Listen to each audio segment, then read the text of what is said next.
할렐루야. 사랑하는 트레이스 제일교회 성도 여러분, 그리고 이 말씀을 함께 나누는 곳곳의 그리스도인들 여러분, 반갑고 축복하고 사랑합니다. 우리가 여호수아 강해를 함께 나누면서 정말로 구원받은 신앙에서 멈추는 것이 아니라 우리가 주님의 말씀으로 가다듬어져 가고 성화되어서 가나안을 정복하고 또한 하나님이 약속하신 열매를 맺을 수 있는 귀한 성도들이 되시기를 주님의 이름으로 축원드립니다. 오늘 우리가 나눌 말씀은요, 이제 여호수아 4장으로 가서 두 곳에 세운 돌이라는 제목으로 말씀을 나누도록 하겠습니다. 본문은요, 여호수아 4장이 계속되지만 특별히 우리가 1절부터 9절까지 말씀 함께 봉독하면서 그 말씀을 토대로 말씀을 나누도록 하겠습니다. 그러면 성경 말씀 먼저 볼게요. 그 모든 백성이 요단을 건너가기를 마침에 여호와께서 여호수아에게 말씀하여 이르시되 백성의 각 지파에 한 사람씩 12사람을 택하고 그들에게 명령하여 이르기를 요단 가운데 제사장들의 발이 굳게 선 그곳에서 돌 12를 택하여 그것을 가져다가 오늘 밤 너희가 유숙할 그곳에 두게 하라 하시니라. 여호수아가 이스라엘 자손 중에서 각 지파에 한 사람씩 준비한 그 12사람을 불러 그들에게 이르되 요단 가운데로 들어가 너희 하나님 여호와의 궤 앞으로 가서 이스라엘 자손들의 지파 수대로 각기 돌 한 개씩을 가져다가 어깨에 매라. 이것이 너희 중에 표징이 되리라. 후일에 너희의 자손들이 물어 이르되 이 돌들은 무슨 뜻이냐 하거든 그들에게 이르기를 요단물이 여호와의 언약궤 앞에서 끊어졌나니 곧 언약궤가 요단을 건널 때에 요단물이 끊어졌으므로 이 돌들이 이스라엘 자손에게 영원히 기념이 되리라 하니라.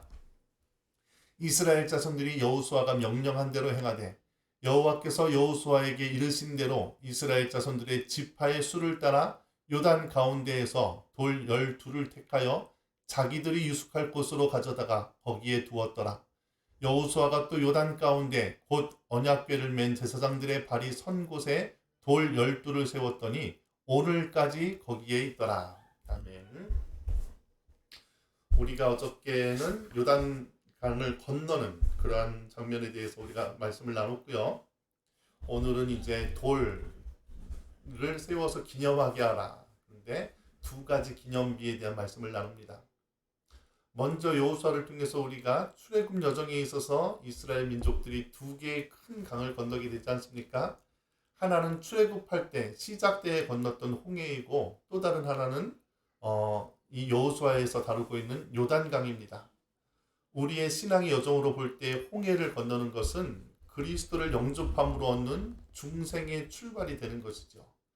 요단강을 건너는 것은 성화의 문을 건너는 것으로 생각할 수가 있습니다.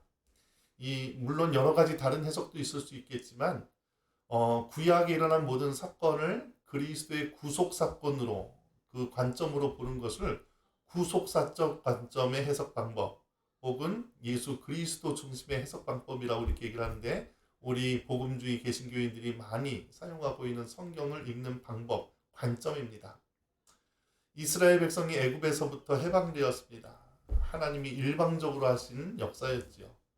홍해를 건널 때 하나님께서 모세를 통해서 하신 말씀은 출애굽기 14장 13절에 보면은 너희는 두려워하지 말고 가만히 서서 여호와께서 오늘 너희를 위하여 행하시는 구원을 보라는 것이었습니다. 성경은요, 이 홍해를 건넌 사건을 구원의 사건 혹은 세례의 사건으로 표현합니다. 그래서 오늘날 너희를 위하여 행하시는 구원을 보라 이렇게 얘기하지요. 그리고 사도 바울은 이것을 세례라고 표현했습니다. 세상으로부터 사탄으로부터 구원하신 것입니다. 이것은 하나님께서 일방적으로 행하신 은혜였지요. 그런데 이 땅에서 살아가면서 우리에게 구원의 삶, 중생으로 끝이 나지 않습니다. 이 땅에서의 목적지가 바로 가나안입니다. 그것은 어떠한 지명적인, 어떠한 장소적인 개념이 아니라 우리가 하나님과 연합하게 되는 성도의 성화를 얘기하는 것이겠죠. 구원받았어도요, 우리가 성화되지 못하면 가나안에서의 백성, 광야에서의 백성들처럼 불평하다 끝이 납니다. 정말 신앙생활이 뭐가 좋은지 알지도 맛보지도 못한 채 광야에서 허덕이다가 죽일 수도 있습니다. 가나안에 들어가서 신앙의 참맛을 보아야 됩니다. 깊은 물에 들어가야 그 맛을 압니다. 가나안은요, 성화된 자가 누리는 축복의 땅입니다. 하나님의 선하심을 맛보고 체험해서 피부로 감각하는 것입니다. 성화는 하나님의 은혜에 더하여서 우리의 순종이 더해져야 됩니다. 구원하심은 하나님의 전적인 은혜지만 성화는 우리의 결단과 순종함이 필요로 합니다. 그래서 요단강을 건널 때에는 끊임없이 하나님의 언약궤를 앞세우게 하는 것입니다. 요단강은 중생의 강을 건너 성화의 강을 건너는 것입니다. 홍해는 일생에 한 번 건너지만 요단강은 우리가 매일 건너가야 되는 성령의 강입니다. 니고데모에게 예수님께서 물과 성령으로 거듭나야 한다고 하셨지요. 물의 세례를 얘기하는 것이 홍해의 사건이라면 성령의 세례를 가리키는 것이 바로 요단강을 건너는 사건이라 말할 수가 있습니다. 이것이 우리가 어제까지 말씀을 나눴던 내용이었고요. 오늘은 4장을 통해서 두 곳에 세운 기념비의 내용이 나옵니다. 자, 이스라엘 백성들이 여호수아로 말미암아 제사장들이 법궤를 언약궤를 앞에 두고 요단을 드디어 건넜습니다. 앞에는 제사장들이 법궤를 앞세우고 그 거리를 일정한 거리를 두고 백성들이 뒤를 따릅니다. 말씀의 거리를 유지하면서 살아가는 것은 좌로나 우로나 치우치지 아니하고 말씀을 통해서 나 자신을 보고 말씀을 통해서 하나님을 바라보며 인생을 걸어가는 것이라 지난 시간 말씀에 우리가 나누었습니다. 요단을 건너면서 하나님께서 여호수아를 통해서 이렇게 명령하십니다. 2절 3절을 보면은요, 백성의 각 지파에서 한 사람씩 12돌을 택하여 요단 가운데 제사장들이 선 곳에 12돌을 가져다가 오늘 밤 유숙할 그곳에 두게 하라, 이렇게 얘기합니다. 그리고 6절에 보면 이것이 너희 중에 표징이 될 것이라, 이렇게 얘기합니다. 표징이라는 것은 사인이라는 것입니다. 증거라는 것이지요. 요한복음에서 예수님의 행하신 모든 기적을 기적이라 행하지 아니하고 표적이라 얘기합니다. 기적이라는 사건에 초점을 맞춘 것이 아니라 그것을 통해서 가리키는 목적지가 바로 예수 그리스도라는 것입니다. 하나님의 아들이라는 증거를 보여주셨기 때문입니다. 십자가는 교회의 표징이고 물고기가 사람 낚는 물고기로 부르신 그리스도인의 표징이라면 돌들을 취하여 하나님께서 요단강을 건너게 하신 것은 하나님의 말씀이 하나님께서 우리를 요단을 건너게 하셨다는 그것의 증거가 되는 것입니다. 어떠한 표징입니까? 7절을 다 같이 한번 볼까요? 요단물이 여호와 언약궤 앞에서 끊어졌나니 곧 언약궤가 요단을 건널 때 요단물이 끊어졌으므로, 이렇게 얘기합니다. 요단물이라는 것은 어떠한 것입니까? 성경에서요, 물은 두 가지 상징적인 의미가 있는데 하나는 생명을 삼키는 고난의 물입니다. 우리의 앞길을 가로막는 고난, 연단, 시험의 물입니다. 그런데 그 물이, 그 고난이 어디에서 끊어집니까? 하나님의 언약궤 앞에서, 말씀 앞에서 말씀으로 고난을 건널 적에 요단강 물이 끊어졌다라는 것입니다.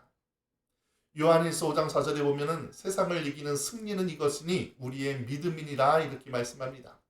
로마서 10장 17절에 보면은 그러므로 믿음은 들음에서 나며 들음은 그리스도의 말씀으로 말미암느니라 라고 얘기합니다.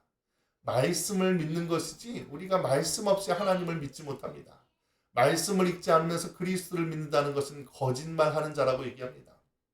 나를 사랑하는 자는 나의 계명을 지키는 자니 그렇지 않으면 거짓말하는 자라고 주님께서 친히 말씀하셨습니다. 인생의 파도가 일 때마다 우리는 두려워하고 낭망하고 넘어지지만 오직 우리 그리스도인들이 세상을 이기는 것은 돈이 아닙니다. 사람을 의지해서 건너는 것도 아닙니다. 오직 말씀에 근거한 믿음으로 세상을 이기는 것입니다. 이것을 경험하면 말씀을 보지 않을 수가 없습니다. 말씀을 보지 않으면 넘어지기 때문에 우리는 말씀을 붙들고 살아갈 수밖에 없습니다. 그리스도인이 말씀을 읽지 않으면 유혹이 없어야 됩니다. 사람들 기대하다가 실망하게 되고요. 돈을 의지하다가 탐심 때문에 넘어지게 됩니다. 신앙은 형식적이고 남을 판단하는 바리새인처럼 그렇게 신앙생활하다가 급기야 믿음에서 떨어져 나가는 경우가 얼마나 많은지 모릅니다. 우리의 신앙의 여정을 가로막는 모든 강과 장벽을 말씀으로 건너가게 하시고 그리고 이것을 늘 기념하라. 기념하라는 것은요, 코메모레이트. 그래서 그 기억 가운데 그 멤버 가운데 다시 이것을 경험하라는 것입니다. 돌을 볼 때마다 세상을 이기는 것은 돈도 아니고 사람도 아니라 하나님의 말씀이구나라는 것을 늘 기억하라는 것입니다. 22절 끝에 보면요, 이것을 다시 요약하는데요. 22절에 보면은 이스라엘이 마른 땅을 밟고 이 요단을 건넜습니다. 그러니까 고난인 줄 알았지만 마른 땅처럼 쉽게 그 고난을 이겼다는 것입니다. 23절에 보면 너희의 하나님 여호와께서 우리 앞에 홍해를 말리시고 우리를 건너게 하심과 같았으니 이렇게 얘기합니다. 그 요단을 건너는 사건이 홍해를 건너게 하는 사건과 같았다라는 것이죠. 24절에 보면은 이는 너희가 너희 하나님 여호와를 항상 경외하게 하려 하심이니라. 하나님 살아계신 것을 증거하셨다라는 것입니다. 그렇기 때문에 성경의 모든 표징은 우리로 하여금 이론으로만 귀로만 들었던 하나님을 삶을 통해서 알게 되고 경험하게 되고 그러므로서 하나님을 경외하게 되는 데 있는 것입니다. 이것이 첫 번째 기념의 돌입니다. 그런데 하나님께서 여호수아에게 명령하신 것은요, 제사장들이 요단강 사이에 서 있던 그 자리에서 돌을 취해서 그들이 유숙하는 길갈이라는 땅으로 와서 거기에 돌을 세우고 기념하게 하신 것입니다. 그런데 성경을 가만히 읽어보면요, 여호수아는 백성들에게 명하여 또 한 무더기에 돌을 세우게 합니다. 9절이지요. 9절을 한번 볼까요? 여호수아가 또 요단 가운데 곧 언약궤를 맨 제사장들이 발이 선 곳에 돌 12를 세웠더니 오늘까지 거기에 있더라. 이것은 하나님께서 여호수아에게 명령하신 것이 아니라 여호수아가 백성들한테 명한 돌입니다. 그럼 이 두 번째 돌은 무엇을 위해서 세우게 했습니까? 요단강 중심의 제사장들이 맨 언약궤를 여러분 상상해 보십시오. 이 광경이 무엇을 보여줍니까? 9절에 우리가 아까 읽었던 말씀에는요, 그 돌들이 오늘까지 거기에 있더라 라고 증거하고 있는데 쭉 넘어가서 18절을 보면은요, 여호와의 언약궤를 맨 제사장들이 요단 가운데서 나오며 그 발바닥으로 육실을 밟음과 동시에 요단물이 본 곳으로 도로 흘러서 전과 같이 언덕이 넘쳤더라 라고 이렇게 말씀하고 있습니다. 그러니까 돌을 요단 강이 갈라진 다음에 육지 그 흙에 돌을 세우는데 제사장들이 요단강을 건너 나오니까 물이 다시 흘러 넘쳤다라는 것이죠. 물이 차면 그 돌은 다시 볼 수가 없습니다. 그런데도 불구하고 여호수아는 다시 볼 수 없는 그곳에 돌을 세워서 그 장소, 언약궤가 서 있던 장소에 돌을 두어 기념하게 하였습니다. 이것은 무엇을 의미합니까? 로마서 6장 3절 4절을 한번 읽어보면요, 무릇 그리스도 예수와 합하여 세례를 받은 우리는 그의 죽으심과 합하여 세례를 받은 줄을 알지 못하느냐. 그러므로 우리가 그의 죽으심과 합하여 세례를 받음으로 그와 함께 장사되었나니 이는 아버지의 영광으로 말미암아 그리스도를 죽은 자 가운데서 살리심과 같이 우리로 또한 새 생명 가운데서 행하게 하려 함이라. 이렇게 얘기합니다. 왜 여호수아는 요단 물밑에 보이지도 않은 곳에 돌 기념비를 세우게 합니까? 강물이 정상적으로 회복되면 보이지 않는 돌입니다. 옛 생활은 장사 지내고 마음에 하나님의 행하심을 새기라는 것이죠. 그런데 물이 마르고 은혜가 마르면 다시 그 돌은 나타날 수밖에 없습니다. 바로 그리스도 십자가 앞에서 죽었던 우리의 죄의 모습과 같습니다. 우리가 은혜가 있을 때는 옛 죄가 보이지 않습니다. 그런데 은혜가 마르면 또 튀어나온 것이 우리의 쓴뿌리 돌무더기처럼 죄가 튀어나옵니다. 그렇기 때문에 여호수아가 그 요단강 중심에 돌을 세워 기념하게 하라는 것은 그리스도와 함께 세례받았던, 함께 죽었던 우리의 옛 자아, 그 죄를 기억하고 그 그리스도의 은혜를 기념케 하게 하기 위한 것이죠. 하나님이 우리의 옛 모습을 기억지 아니하시고 새로운 곳으로 우리를 인도하시는 것을 기념하라는 것입니다. 출애굽기에도 마찬가지지만요, 여호수아에도요, 가나안, 홍해, 요단강, 법궤, 성막, 계명, 기념비, 또 우리가 앞으로도 계속 보겠지만 여리고성, 아이성, 끊임없는 상징물들이 등장합니다. 기독교 공동체는 이러한 신앙의 상징물들의 의미를 그리스도의 구속의 사건과 더불어 바라보았던 것이 우리 교회의 전통입니다. 여러분, 성경에서요, 물은요, 고난임과 동시에 세례이고 은혜라는 이중적인 의미가 있습니다. 첫 번째 물은 우리의 한계를 알게 하고 우리에게 하나님의 은혜를 향해서 갈급하게 합니다. 고난이 있어야 하나님을 더 사모합니다. 물에 빠지면 허우적거리고 빠지지 않기 위해서 몸부림칩니다.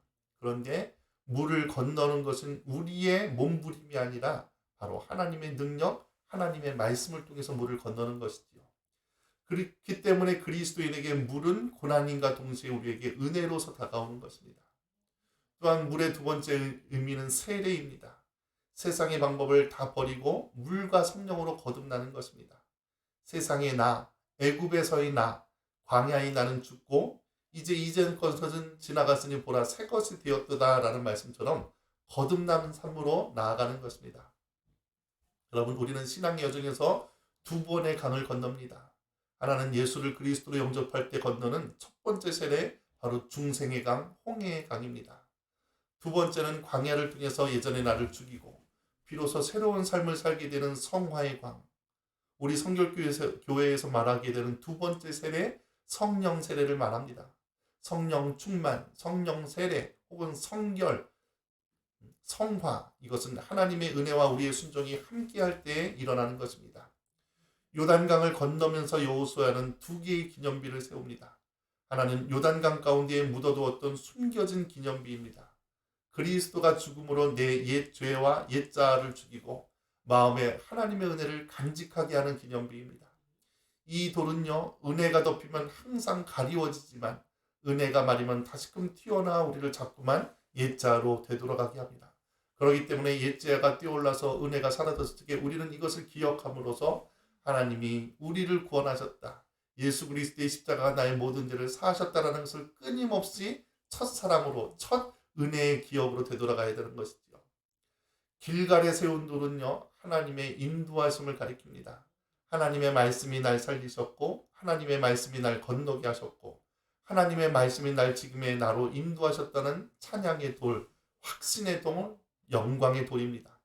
영광스러운 산 돌입니다. 요단의 강을 건너가는 모든 성도님들이 기억해야 할 두 가지 기념비. 요단강 가운데 십자가와 함께 장사 지낸 우리의 죄, 우리를 새롭게 한 십자가를 늘 기억하시기를 주의 이름으로 축원드립니다. 그리고 그곳에서 나와서 길갈에 세웠던 두 번째 기념비, 지금의 나, 오늘의 우리를 주님의 나라로 인도할 하나님의 그 말씀, 하나님의 통치의 기념비가 항상 저와 여러분들의 심령 안에 새겨지기를 주의 이름으로 간절히 축원드립니다. 함께 기도하시겠습니다. 하나님 아버지, 감사합니다. 오늘도 여호수아 4장을 통해서 두 가지 기념비에 대해서 말씀을 나눴습니다. 아버지, 그들은 언약궤를 앞에 두고 아버지, 참으로 언약궤를 뒤따라가면서 그 요단강을 건너게 됩니다. 말씀을 바라보며 말씀을 따라 고난의 긴 강을 건너게 됩니다. 아버지, 이스라엘 백성들은 그 건넜던 강 중심에 기념비를 세워서 아버지, 그리스도와 함께 더불어 죽었던 우리의 모든 죄를 아버지 그 가운데 묻고 아버지, 우리가 연약해질 때마다 그리스도의 십자가의 은혜를 되돌아보게 됩니다. 아버지, 그리고 그곳에 있던 돌을 취하여 길갈에 세워 항상 우리를 인도해 주셨던 하나님의 말씀을 기억하여 하나님을 경외하라 하십니다. 두 번째 기념비입니다. 아버지, 우리의 심령 안에 이 두 가지 기념비가 항상 있어서 내 옛 죄를 죽이고 십자가의 피로서 구원하셨던 예수 그리스도의 은혜를 항상 기억하며 날마다 하나님의 말씀을 바라보며 새로운 삶을, 가나안을 향하여 나아갈 수 있는 그리스도인 되게 하여 주시옵소서. 두 가지 기념비를 항상 마음에 지니고 새기고 기억하는 그리스도인 되게 하여 주시옵소서. 예수님의 이름으로 간절히 기도드리옵나이다. 아멘. 오늘 함께 나눌 찬양은요, 무리로 거둔 자라는 찬양입니다. 이 찬양을 통해서 그리스도의 은혜로 말미암아 강을 건너고 요단을 건너고 또한 세례를 받는 여러분들이 되시기를 함께 찬양하도록 하겠습니다.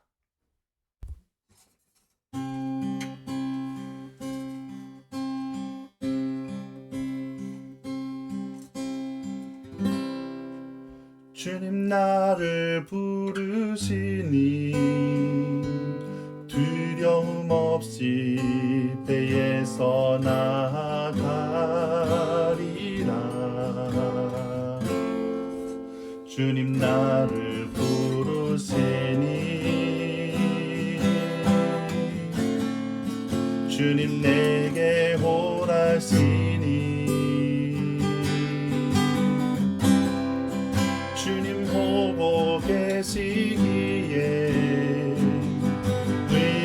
걷지 않고 바다를 걸어가리라. 주님 보고 계시기에 주님 여기 계시기에 주님 여기 계시기에 이 깊은 바다가 반석이 되고 주님 여기 계시기에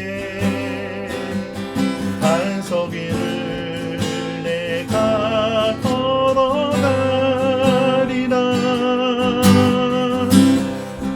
주님 여기 계시기에 저 거친 파도가 반석이 되고 주님 여기 계시기에 반석 위를 내가 걷습니다.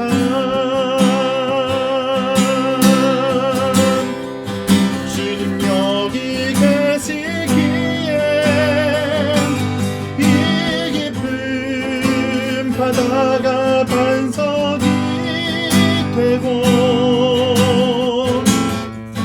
주님 여기 계시기에 반석 위를 내가 걸어가리라. 주님 여기 계시기에 저 거친 파도가 반석이 되고 주님 여기 계시기에 반석 위를 내가 걷습니다.